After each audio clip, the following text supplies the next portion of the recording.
Day students, learners and my dear friends, इस tutorial में हम swallows travel to and fro जो कि लुइस स्टीवेंसन की पोएम है उसको स्टडी करेंगे। क्लास 8 लेवेंडर की बुक की स्कैन पीडीएफ मैं यूज़ कर रहा हूँ। यहाँ पे डिफरेंट बर्ड्स दिखाई दे रही हैं क्योंकि स्वालो भी एक बर्ड है और लुइस स्टीवेंसन ने जो कि एक स्कॉटिश पोएट थे, ज़्यादा लंबा जीवन नहीं रहा उनका, 44 ईयर्स का था क्योंकि अक्सर वो बीमार रहा करते थे, लेकिन उन्होंने खूब लिखा, प्रोलिफिक राइटर। और जो कि स्वालो एक बर्ड है, तो यहाँ पे देखिए डिफरेंट बर्ड्स की एक्सरसाइज आपने जरूर किया होगा इस अपने बुक में। ज़्यादा टाइम नहीं लगने वाला तो मैं भी यहाँ पे सॉल्व कर देता हूँ इसे। देखिए हमिंग बर्ड है और ये गोल्डन फीजेंट है, और यहाँ आए तो ये हायसिन है, और यहाँ पे ये हेलमेट हॉर्नबिल है, और ये है टफ्टेड पफिन, और ये है स्पेक्टेकल्ड आइडर। चलिए पोएम में बढ़ते हैं, आगे देखते हैं। इस पोएम में 3 स्टेंजास करके दिए गए हैं यहाँ पे। रॉबर्ट लुइस स्टीवेंसन ने इसमें जो मैं बताया है वो तो हम पोएम पढ़ने के बाद ही ठीक से समझ पाएंगे, लेकिन अगर कभी आपका ध्यान ना भी गया हो तो यहाँ पे ध्यान जाना चाहिए किस प्रकार से जो नेचर है ना, वो हमें कनेक्ट करता है। मतलब हम चाहे जहाँ भी रहें, डिस्टेंट प्लेसेस में, चाहे हम इंडिया में रहें, चाहे हम अमेरिका में रहें, चाहे हम रशिया में रहें, नेचर जो है ना उसके कुछ कॉमन एलिमेंट्स होते हैं जो हमें कनेक्ट करते हैं। मतलब wherever we have a feeling of being close to one another और ईच अदर। तो वो चीज़ कैसे यहाँ पे पोएट उसकी तरफ हमें लेके जाता है वो हमें स्टडी करना है। चलिए बढ़ते हैं। तो पोएम की शुरुआत हम करते हैं इसकी राइम स्कीम निकाल के।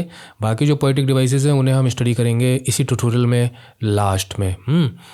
तो देखिए ये फ्रो मीन्स ए, गो मीन्स ए, ब्लो मीन्स ए, ये तीनों कहीं ना कहीं आपस में राइम कर रहे हैं। लव एक डिफरेंट हो गया, और फ्लाई भी बहुत डिफरेंट हो गया, तो सी प्लाई सी, और प्लाई फ्लाई आई भी सी हो जाएगा। ठीक है, अब जो है वो मेल खा रहा है इससे लव से, तो ये वाला बी वाला हम रिपीट कर देंगे, ये हो जाएगा। तो इसकी जो फर्स्ट स्टेंजा की राइम स्कीम है ऐसे ही आपको आगे की भी मिलेगी, वो हो जाएगी A B C C C B, इस टाइप से। तो राइम स्कीम निकालने के बाद चलिए इसको मिटाते हैं और पोएम को समझने की कोशिश करते हैं। इसके जो सिंपल मीनिंग्स हैं और इसके जो और मीनिंग्स निकल के आते हैं वो सब मैं आपको बताता रहता हूँ जब भी मैं पोइट्री पढ़ाता हूँ। तो ready to enjoy the poetry. Swallows travel to and fro and the great winds come and go।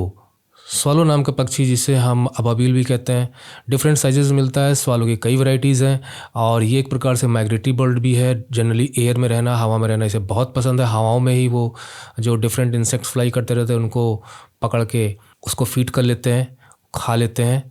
और छोटा पक्षी होता है, अपने आसपास देखा भी होगा, तो ये यहाँ वहाँ डिफरेंट प्लेसेस को विजिट भी करता है। झुंड में भी रहना पसंद करते हैं ये, इसलिए यहाँ लिखा गया है टू एंड फ्रो, मतलब कि बैक एंड फोर्थ, आगे पीछे। टू गए, फ्रो फिर बैक आ गए, टू एंड फ्रो।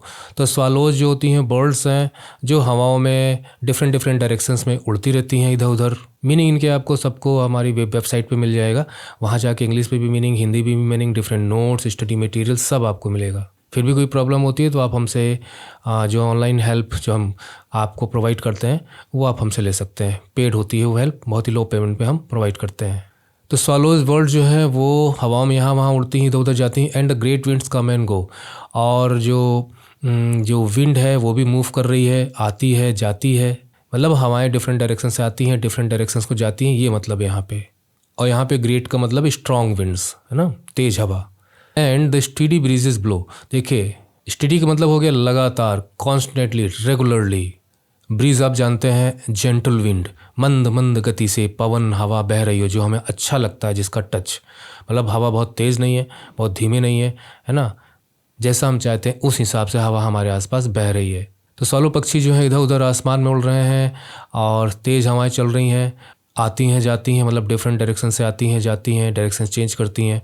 और इसी के साथ साथ जहाँ हम हैं ज़मीन पर हैं, क्योंकि हवाएं तो ऊपर तक जाती हैं, तो मंद मंद गति से ब्रीज बह रही है। बियरिंग मतलब होता है कि अपने साथ ले जाना या धारण करना, टू बियर, कैरी और ब्रिंग। परफ्यूम आप जानते हैं है ना, सेंट्स वगैरह। बियरिंग लव, तो ये जो हवाएं हैं हवाओं के साथ सुगंध है और साथ में हवाओं में प्यार भी है, प्रेम है, स्नेह है। मीन्स दे कैरी स्मेल, क्योंकि हवाओं में महक तो होती है, क्योंकि हवाएं नहीं चलेंगी, एयर मूव नहीं करेगी, तो हमें कभी किसी की स्मेल मिलने वाली भी नहीं है ना। और देखिए बच्चों, आप कहीं पर बैठे हुए हैं, हवा कहीं से आ रही है, वहाँ की चीज़ की स्मेल आप तक आ सकती है। तो ऐसा तो होता है। और यहाँ पे बियरिंग लव का मतलब सेंस ऑफ लव, ये हमें खुद सोचना पड़ेगा, है ना। इफ़ द ब्रीजेज टच अस, तो हमें अपने मन में हमारे इमोशनल फीलिंग्स में ये चीज़ आती है। ब्रीजेज हैसन सॉलोज फ्लाई, तो जो ब्रीज है, हैसन का मतलब होता है जल्दी करना, टू मूव क्विकली, फास्ट, तो हवाएं तेज़ी से बहती हैं और स्वालोज भी उनमें उड़ती रहती है। Toward clouds for ever ply, जैसे बड़े बड़े टावर होते हैं उस तरह से बादल हैं। फॉर एवर मतलब हमेशा, और प्लाई का मतलब होता है कि रेगुलरली आप आते जाते रहते हो, तो वो है प्लाई।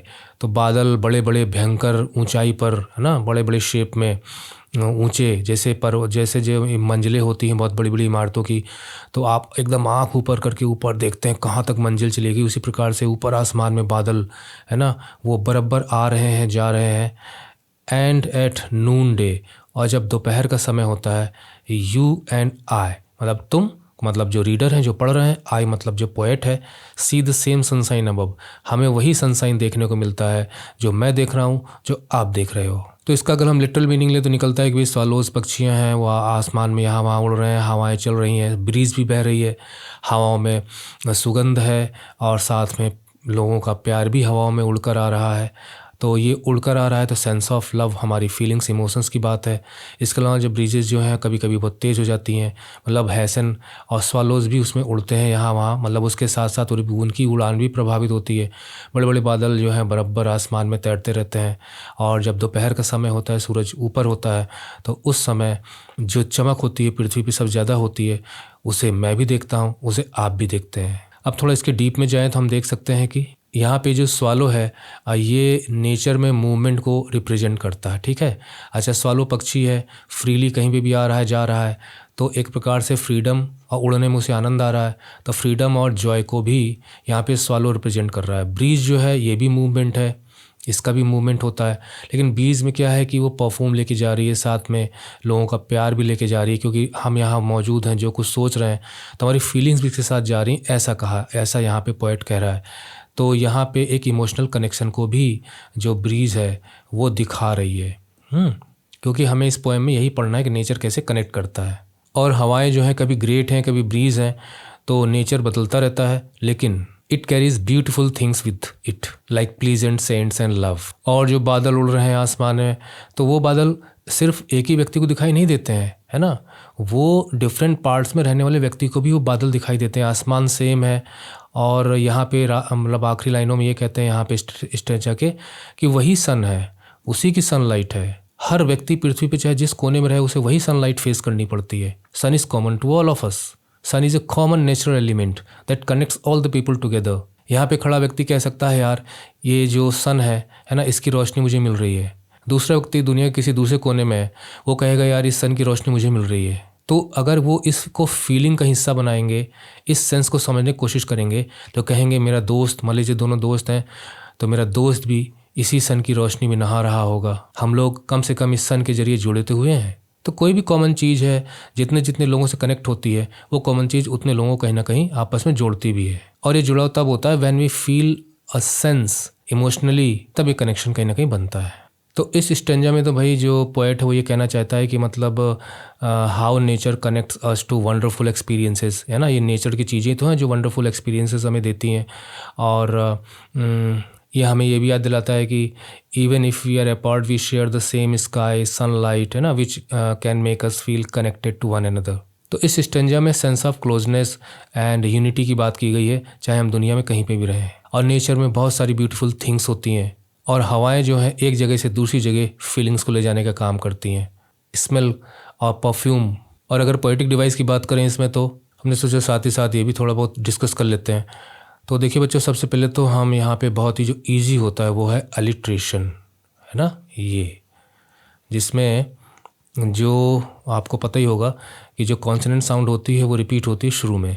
तो जैसे यहाँ पे ट्रैवल का टी, टू का टी, तो ये दो वर्ड्स ऐसे हैं, मतलब सिंगल लाइन में आसपास के वर्ड्स जिनकी जो पहला लेटर होता है उसकी कॉन्सोनेंट साउंड रिपीट होती है। तो यहाँ पे टा है और यहाँ पे भी टा है, तो एलिट्रेशन है। और कहीं आपको इसमें नज़र आ रहा है? मैं ढूंढ देता हूँ, बाकी आप खुद ढूंढेंगे। देखिए यहाँ पे ब्रीज और ब्लो, यहाँ पे बा साउंड रिपीट हो रही है और यहाँ पे भी बा साउंड रिपीट हो रही है। तो मैंने 2 एग्जांपल बता दिए, इससे भी बढ़िया एग्जांपल और भी है इसके अंदर इस स्टेंजा में, उसे आप ढूंढ लीजिए। इसके अलावा देखिए यहाँ पे इस लाइन में एंड और इस लाइन में एंड, तो कोई वर्ड या फ्रेज अगर इस तरह से रिपीट होता है लाइन दर लाइन, तो वहाँ पर हम उसे रिपीटिशन तो कह सकते हैं, साथ में हम उसे एनाफोरा भी कहते हैं। ठीक है, तो यहाँ पे एनाफोरा यूज़ हुआ है। और स्वालो है, और ये जो ब्रीज़ है, ये जो है ये सिंबॉलिक रिप्रेजेंटेशन भी है ना। ये सिंबल्स हैं, तो सिंबल्स हैं, मूवमेंट के सिंबल हैं, कनेक्शन के सिंबल हैं, जो मैंने आपको बताया था। इसके अलावा देखिए यहाँ पे जो ब्रीज़ है, तो ब्रीज़ को बताया गया है कि ये हैसन मतलब जल्दबाजी करती है, और साथ में परफ्यूम और लव को लेके साथ में चलती है। तो यहाँ पे जो ब्रीज़ है उसे पर्सोनिफाई किया गया है, मतलब उसे एक ह्यूमन बीइंग के रूप में प्रेजेंट किया गया है। अब ये सारी चीज़ें भाई मैंने ऑलरेडी मैं पोएम में बताता रहता हूँ, तो यहाँ पे पर्सोनिफिकेशन का भी यूज हुआ है। बाकी कुछ हम लास्ट में डिस्कस करेंगे। अगले स्टेंजा में पहुँचते हैं।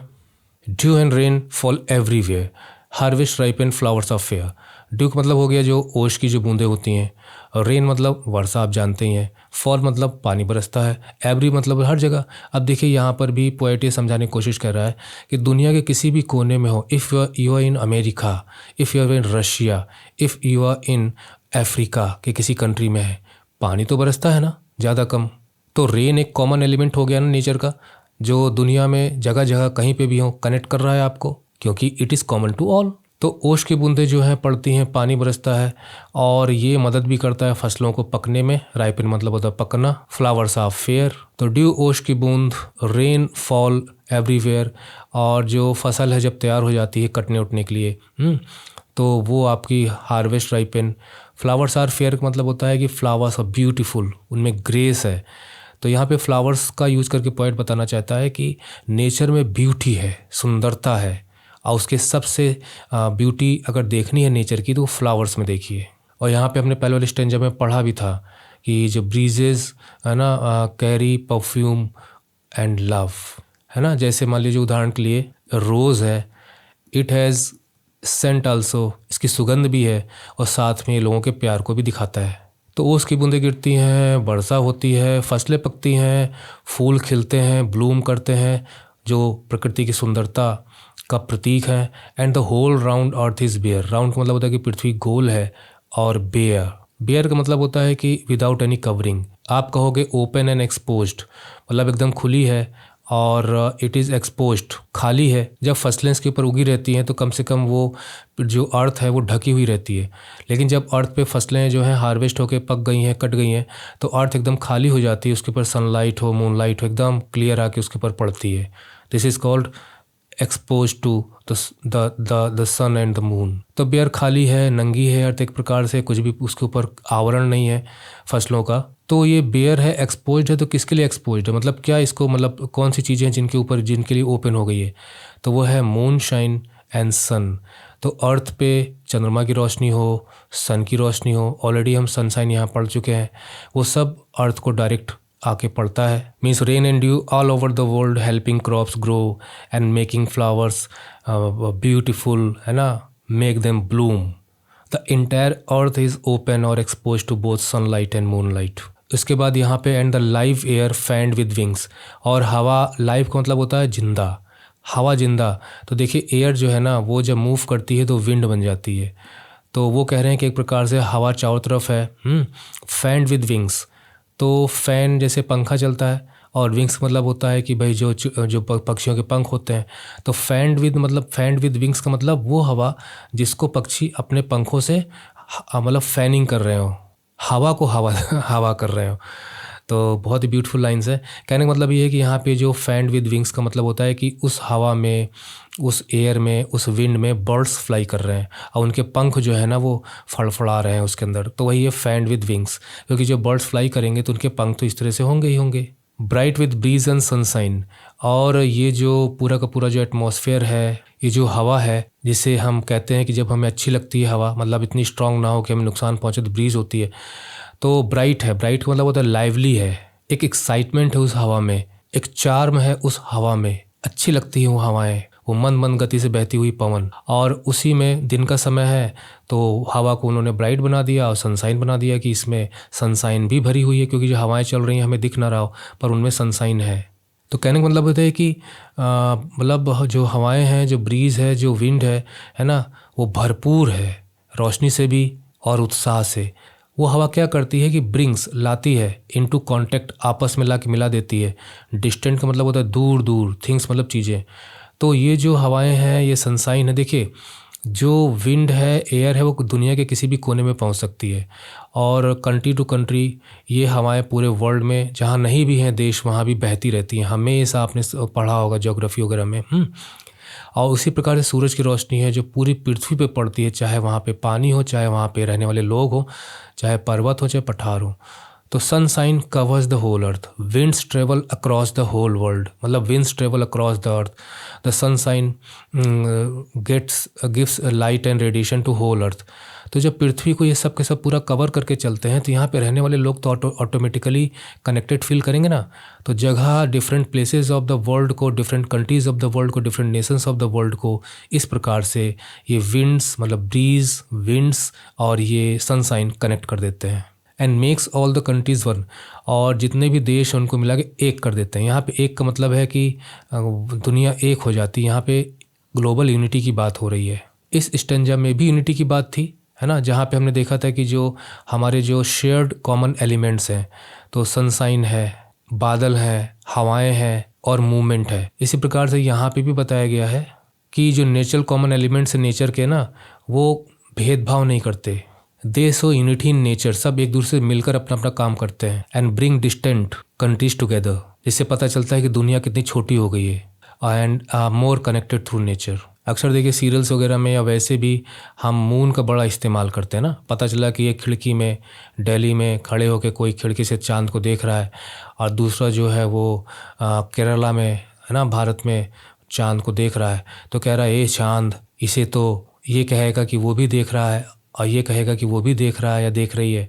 तो चांद मेरी बात को वहाँ तक पहुँचाना, मेरे संदेश को वहाँ तक पहुँचाना। तो देखिए मून को किस प्रकार से कैरियर बना रहे हैं फीलिंग्स के, इमोशंस का, कि इसके ज़रिए यहाँ से जाके यहाँ पहुँचेगी, यहाँ से जाके यहाँ पहुँचेगी। और वो गाना भी है, चांद पे काफ़ी गाने बने हैं, जैसे एक रक्षाबंधन पे बहुत बजता है कि चंदा रे मेरे भैया से कहना बहना याद करे। तो क्या है ये? The nature connecting people emotionally, physically they may be A part, but emotionally एक बॉन्ड ये नेचर एलिमेंट्स हमारे बनाते हैं। और उसकी वजह ये है कि ये कॉमन है सबके लिए, मतलब डिफरेंट डिफरेंट मून नहीं है, डिफरेंट डिफरेंट सन नहीं है, और हवाएं भी एक जगह से दूसरी जगह पहुंचती रहती हैं।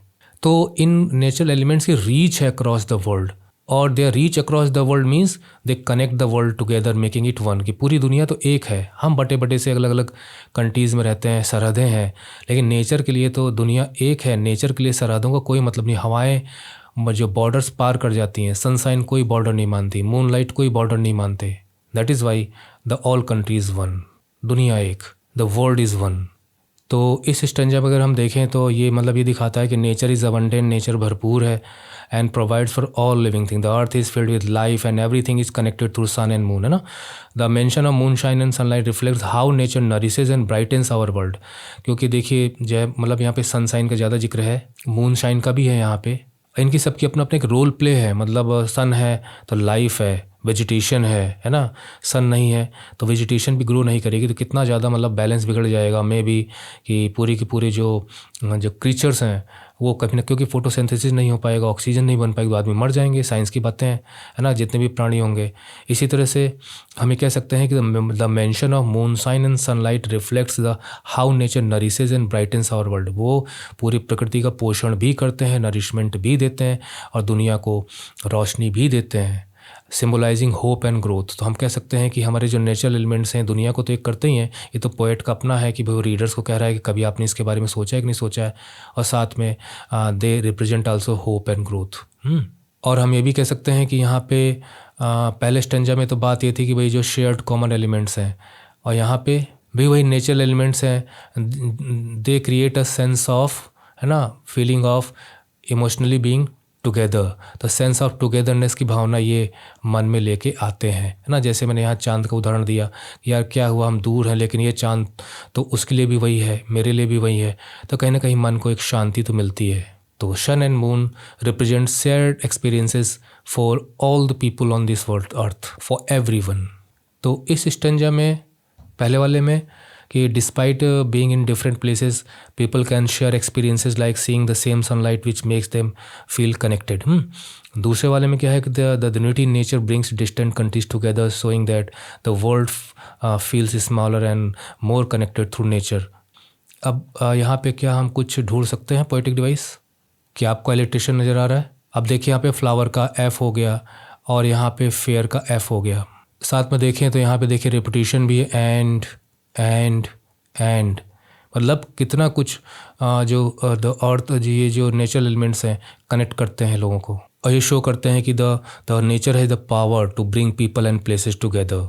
चाहे रेन हो, चाहे वो मूनशाइन हो, चाहे वो सन हो, चाहे वो विंड हो, और उसमें फ्रीडम और जॉय के साथ उड़ते पक्षी हों, यहाँ वहाँ कहीं भी पहुँच जाते हैं। पक्षियों को भी बॉर्डर नहीं रोक सकते, तो सब हमको जोड़ते हैं। अब हम चलते हैं तीसरी स्टंजा में। Let us wander where we will, something kindred greets us still. Wander मतलब ऐसे ही टहलना, घूमना, भटकना, है ना, बिना किसी पर्पस के। और किंडर्ड का मतलब कोई भी चीज़ जो जानी पहचानी सी, है ना, सिमिलर लगे नेचर में, स्वभाव में, तो वो है किंडर्ड। ग्रीट्स माने वेलकम करना, स्वागत करना। स्टिल का मतलब अभी भी, फिर भी, तो भी। तो पोएट करता है कि let us wander where we will, जहाँ हमारी इच्छा हो वहाँ हम घूमते हुए टहलते हुए चले जाएं, कहीं पे भी दुनिया में, किसी भी कोने में। समथिंग किंडर्ड ग्रीट्स अस वेल, कोई ना कोई चीज़ ऐसी आपको मिलेगी जो आपको जानी पहचानी से मिलेगी, आपका स्वागत करने के लिए तैयार रहेगी और कहेगी कि देखो यहाँ मैं भी हूँ, वहाँ भी थी, यहाँ भी हूँ, यहाँ वहाँ भी था, यहाँ भी हूँ। उसके बाद वो उदाहरण देते हैं समथिंग, जैसे कि उदाहरण के लिए सीन ऑन वेल और हिल, यानी पहाड़ियाँ मिल जाएंगी या घाटियाँ मिल जाएंगी। वेल का मतलब वैली, हिल का मतलब पहाड़ियाँ। तो आप कहीं पे भी रहें, किसी भी दूसरी जगह जाएंगे तो आपके नेचर की एकदम जानी पहचानी सी चीज़ें मिलेंगी। सन और मून को तो छोड़ दीजिए, आकाश को तो छोड़ दीजिए, बादलों को तो छोड़ दीजिए, है ना, हवाएं तो हैं। इसके अलावा भी आप जहाँ रहते हैं मैदान है, तो हो सकता है कि आपको वहाँ पे मैदानी इलाका मिल जाए। आप पहाड़ी इलाके में रहते हो तो वहाँ पे भी पहाड़ मिल जाए। आप थोड़ा सा जंगल के आसपास रहते हो, बहुत ही घने वेजिटेशन के बीच में रहते हो, तो हो सकता है वहाँ पे भी वो मिल जाए। ऐसा हो ही नहीं सकता कि आपको कुछ भी जानी पहचानी चीज़ ना मिले। और जब हमें कोई भी चीज़ ऐसी मिलती है तो एक अपनापन फील होता है। तो ऐसे लोग भी हैं, कहीं ना कहीं कनेक्ट होते हुए मिल जाते हैं। नेचर एलिमेंट्स हैं जो मिल जाते हैं, और ये भी चीज़ हमें कनेक्ट करती है। कनेक्टिंग पॉइंट्स यहाँ पे पोएट हमें दे रहा है, वो भी थ्रू नेचर। आगे वो कहते हैं falls familiar on the heart. अब फैमिलियर का मतलब होता है कि जाना पहचाना, परिचित, है ना, जिसके बारे में हम जानते हैं, जिससे परिचित हैं, नोन टू अस। और किंडर्ड का मान लीजिए कि आप ये भी कह सकते हो कि जो चीज़ें हमारे मतलब हमें अच्छी लगती हैं, अपनापन जिनमें हो, वो चीज़ें। और यहाँ पे हार्ट का मतलब इसलिए जिक्र किया क्योंकि देखिए जो ब्रेन होता है उसमें लॉजिक होता है, रीजंस होते हैं। हार्ट क्या होता है कि it is a home, a place where emotions, feelings live. ऐसा हम कहते हैं कि दिल में भावनाएं होती हैं। तो दुनिया में किसी भी कोने में हम जाएंगे, अर्थ पर कहीं पे भी जाएंगे, हमें जानी पहचानी चीज़ें मिल जाएंगी जो हमारे दिल को छुएंगी। They will touch our heart. और टच आवर हार्ट मतलब इमोशनली हमारी फीलिंग का हिस्सा बन जाएंगी, हम उसे महसूस करेंगे। सो इसलिए एट सेंट और साउंड और साइट। अब यहाँ पे 3 चीज़ों का जिक्र किया गया है, सेंट, साउंड, साइट। या तो आपको फिज़ाओं में, हवाओं में कोई सुगंध या कोई आवाज़ या कोई नज़ारा जो आप देखते हैं, कुछ तो जाना पहचाना आपको मिलेगा। यहाँ जो मैंने एग्जाम्पल दिए थे, ये मैंने नज़ारों की बात की थी। सेंट के लिए विंड का होना ज़्यादा ज़रूरी है, और साउंड के लिए बर्ड्स। अरे यार, यही बर्ड्स तो हमने देखा था कि मेरे यहाँ भी है, और यही बर्ड यहाँ पे भी है। बर्ड्स वहाँ भी कलरव करती थी, बर्ड्स यहाँ भी कलरव करती हैं, पेड़ यहाँ भी हैं, पेड़ वहाँ भी थे। यार प्रकृति तो सेम है। तो यहाँ पे वो अपने जो हमारे सेंस ऑर्गन्स होते हैं ना, सेंस ऑर्गन के थ्रू हम कैसे कनेक्ट होते हैं। या तो हमारी नाक में कोई जानी पहचानी सी सुगंध हो, या कानों को कोई जाने पहचाना सा साउंड सुनाई दे, या आँखों को कुछ जाना पहचानी सी चीज़ नज़र आए।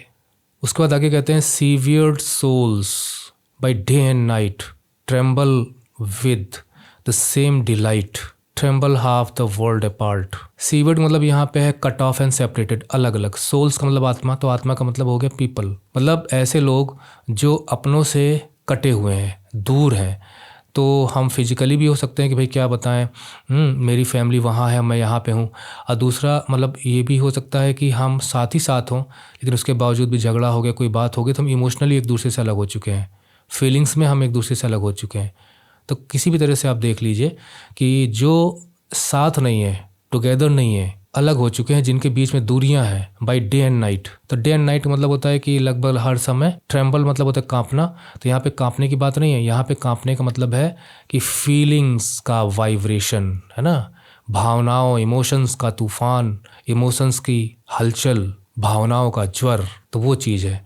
तो ट्रेम्बल विथ का मतलब होता है कि we greatly, excitedly, with enthusiasm feel करते हैं। सेम डिलाइट, डिलाइट मतलब होता है हैप्पीनेस, खुशी, प्रसन्नता, आनंद, है ना। तो हम दुनिया के किसी भी कोने में रहें, हमें जो है चीज़ें हालांकि किंडर्ड होंगी, हमें ग्रीट करती हुई मिल जाएंगी। हमें वो चीज़ें सेंड के ज़रिए, साउंड के ज़रिए और साइट के ज़रिए हो सकता है। जो लोग कटे कटे से हैं, एक दूसरे से दूर हैं, जिनके बीच दूरियां हैं, उन्हें भी वही हैप्पीनेस, वही आनंद फील होता है थ्रू शेयर्ड मेमोरीज़। क्योंकि भाई देखिए, फीलिंग्स का मतलब है तो मेमोरीज़ की बात तो आएगी ना। Tremble with the same delight. तो ये चीज़ें मतलब सेंट है, साउंड है, साइट है, कहीं ना कहीं अपनों की याद दिला देती है, और हमारा मन ही मन हम खुश होते हैं, प्रसन्न हो जाते हैं। Tremble half the world apart. World apart, apart मतलब होता है दूर, अलग, और हाफ द वर्ल्ड मतलब इतने दूर कि आधी दुनिया की दूरी पे हो, मतलब with at a great distance, एक दूसरे से दुनिया भर दूर। फिर भी देखिए यहाँ पे बच्चों, ट्रेम्बल ट्रेम्बल 2 बार यूज हुआ है, तो यहाँ पे क्या हम कहेंगे, यहाँ पे एनाफोरा यूज हुआ, जो मैंने आपको बताया था। तो हम दुनिया किसी भी कोने में रहें, हम शेयर्ड मेमोरीज से, फीलिंग से, इमोशनली डिफरेंट डिफरेंट चीज़ें हमें ऐसी मिल जाएंगी जो हमें कनेक्ट कर देंगी, और हम मन में प्रसन्नता से भर जाएंगे। चाहे हम दुनिया में दुनिया भर की दूरी पे हों, वी विल ट्रेम्बल, ट्रेम्बल मतलब we will be filled with enthusiasm, exciting feelings, enthralling रोमांच, will be full of senses that we are world apart yet we are together. और ये काम हमारे नेचुरल एलिमेंट्स करेंगे। तो पोएट यहाँ पे कहता है कि हमें मतलब वी फाइंड फैमिली और things whether it is a sight in valley और hill, and something will feel known to us. तो हम अकेलापन नहीं महसूस करेंगे। किसी की स्मेल, चाहे वो स्मेल हो, चाहे साउंड हो, साइट हो, हम दूर रहें उसके बावजूद भी हमें वही हैप्पीनेस मिलती है जो हम लोगों के साथ रहते थे। मतलब क्या रह जाएगा, मतलब ये है ना कि हम दूर हैं एकदम से, उसके बावजूद भी अगर हम हमारे अंदर सेंस ऑफ बीइंग टुगेदर आ रही बात, तो हम वही खुशी महसूस करेंगे जो उसके साथ थे। Feelings of Joy of being connected. तो यहाँ पे इस स्टेंजा में इमोशनल कनेक्टिविटी की बात हुई है कि how feelings and experiences can connect people across distances. Memories and emotions can be shared even when people are half the world apart, है ना। अब जैसे कोई भी फैमिलियर साइट है या सेंट है, can remind us of someone, हमें किसी की याद दिला सकता है। और जैसे ही ऐसा होगा तो it will create a strong comforting connection that feels real even across miles. तो despite physical distances we share feelings of happiness and delight that unite us. तो हम ये कह सकते हैं कि अगर हम घर में, फैमिली में, इंडिया में रहें या अमेरिका में दूर कहीं जॉब पर रहें, उसके बावजूद भी आज experiences of Joy and love, मतलब हम वो जॉय एंड लव यहाँ भी महसूस करते थे और कहीं ना कहीं यहाँ भी हम महसूस कर रहे हैं। चीज़ें हैं नेचर में जो हमें हमारी फैमिली से कनेक्ट कर रही हैं, हमारे अपने लोगों से कनेक्ट कर रही हैं। तो हम ये भी कह सकते हैं कि the joy and love are universal and can reach across the globe. ये कहीं पे भी, किसी के पास भी कोई भी इनका मालिक बन सकता है। They can have the feelings of Joy and love. तो यहाँ पे शेयर्ड मेमोरीज और इमोशनल कनेक्टिविटी की बात की, और यहाँ पे भी जो नेचर है वो अपना रोल प्ले करता है through scent, sound and sight. अभी 3 जो है प्रमुख हैं जो एकदम मतलब एक्सपोज्ड हैं आउटसाइड में, है ना। तो नाक है, खुली हुई है, आँख कान खुले हुए हैं, आँखें खुली हुई हैं। अब यहाँ पे और सेंस ऑर्गन को ढूंढें तो मान लीजिए आप सो रहे हो, किसी ने पीछे से टच किया और आपको लगा जैसे आपकी माँ ने टच कर दिया हो, या आपकी वाइफ ने टच कर दिया हो, या आपके किसी फ्रेंड ने टच किया हो। तो वो भी एक मतलब कह सकते हैं कि आपको फील हो कि यार मुझे ऐसा लगता है जैसे ऐसे किसी ने टच किया। तो वो भी चीज़ें आ सकती हैं, बट वो उतनी एक्सपोज नहीं है। और दूसरी चीज़ जो हमारी जीभ होती है ना, टेस्ट, ये भी हमारा सेंस ऑर्गन है। तो कोई चीज़ होटल पे अगर हम खाएं तो कहें यार इतना बढ़िया खाना बना है जैसे घर में माँ बनाती थी, कनेक्टिविटी बन गई। तो आप यहाँ पे अपनी तरफ से ऐड कर सकते हैं चीज़ों को, क्योंकि ये स्टेंजा हमें यही बताता है कि दुनिया में कहीं पे भी रहें, हमें वो चीज़ मिल ही जाएंगी जो कहीं ना कहीं हमें अपनों की याद दिला देंगी। And then we will tremble with delight. यहाँ पे आप ये सेम वर्ड का ध्यान दीजिए, सेम हैप्पीनेस एंड जॉय जो उनके साथ होते तब। अब जैसे हम कहीं दूर जा रहे हैं, बाहर जा रहे हैं, तो माँ कितना कुछ बना के दे देती हैं, खाने पीने का चीज़ें। अब मान लीजिए आपको बहुत ही कोई अच्छा, बहुत ही क्लोज फ्रेंड है, तो आप उसकी कोई चीज़, मान लीजिए उसने आपको कोई भी गिफ्ट दिया, छोटा सा ही हो ना, गिफ्ट की कोई वैल्यू नहीं होती, मतलब उसकी रुपए में कीमत नहीं नापी जाती, मनी में।